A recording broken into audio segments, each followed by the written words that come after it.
Honomana fe yanko ye kaswa na opanina wono na dumje adwumako no ye sahene wo metre municipal fire commander DO3 Masao Kwame Avadu wode arehwede mu wode to Ghana fo nyinanim se mpempie no se yeka wo mu adumje asemo a ya ne de niam bia nsem fata bata ho no mba ye kwa ne nso anim na ye frɛ mo ma mantem wosesi yeti ye ni ahwe adwuma pa wo mo ye ne abo wo mo abaso ne kwa be hye wo mu nkran ama adwuma no waye ntie nya sede bia no na ye bo wontiri so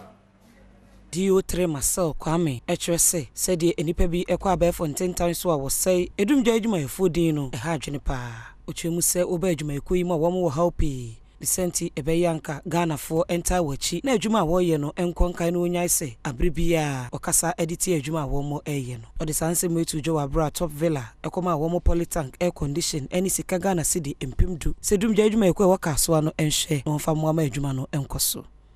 Sometimes you say you to me ye and sana yakokebi because who customer only mo who say obi kwan emwa fire service nyina ye de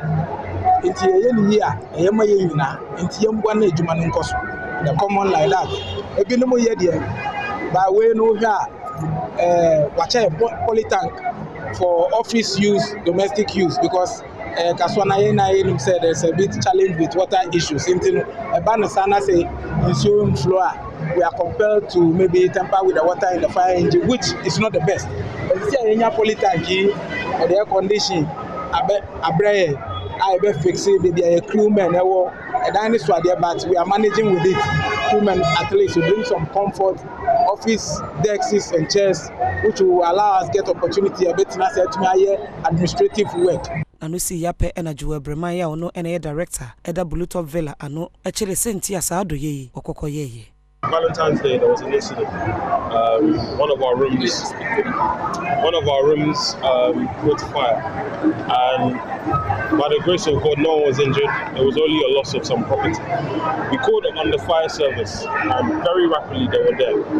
When they came, there was water in the truck, and within, let's say, 10-15 minutes of them coming.